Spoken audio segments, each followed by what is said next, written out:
सो नहा धोकर पूजा पाठ करके फ्री होकर मैं किचन में आ गई हूँ और बनाने जा रही हूँ ठेचे वाला पराठा।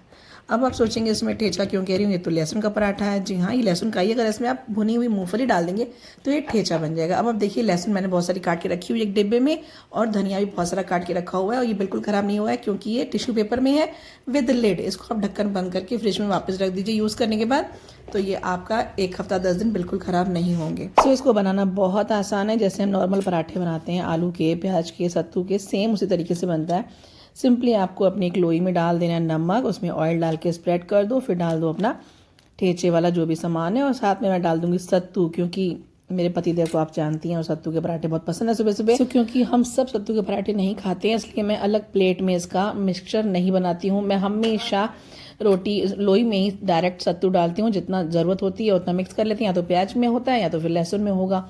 सो बहुत कम ऑयल में ये मतलब खाना पसंद करते हैं, तो मैंने बहुत कम ऑयल में बनाया है, इसलिए थोड़ा कुछ ऐसा दिख रहा है। अगर इसमें ऑयल ज़्यादा डाल देंगे तो देखने में बहुत खूबसूरत क्रंची होगा, बट आपकी हेल्थ के लिए वो बिल्कुल अच्छा नहीं होगा। मैं ये कह रही थी कि मतलब हम फैमिली में रहते तो सब साथ साथ हैं, पर हर फैमिली में जितने मेंबर होते हैं उतनी सोच होती है, उतने दिल होते हैं, उतने दिमाग होते हैं। जिस तरह से एक हाथ में जो हमारे उंगलियां हैं वो बराबर नहीं है, वैसे हम सबकी सोच भी बहुत अलग अलग है। एक बात बीच में मैं कट करूँगी, रोटी जब भी आप बनाएं, अगर आलू की हो या प्याज की हो या लहसुन की, चिपकती है अगर आपकी, तो आप हल्का सा पाउडर आटे का डाल दो, फिर स्प्रेड करो, तो आपका रोटी बेलते टाइम ना खराब होगी, ना चिपकेगी, ना फटेगी। तो मैं कह रही थी कि जो है एक ही फैमिली में रहकर भी हम सबकी सोच अलग अलग होती है, बट स्पेशली जो जेंट्स होते हैं फैमिली के, उनको ऐसा लगता है कि वो एकदम सही हैं और वो जो कह रहे हैं वही सबको सोचना भी चाहिए, वही करना भी चाहिए। लेकिन ऐसा नहीं हो सकता। जब जुड़वा बच्चे जो एक साथ पैदा होते हैं वो एक जैसा नहीं सोच सकते, एक जैसा नहीं समझ सकते, उनके दिल अलग हैं, दिमाग अलग हैं। तो हम तो अलग अलग फैमिली के ही हैं, ये अलग, मैं अलग, बच्चे तो मेरे हम दोनों के ही हैं।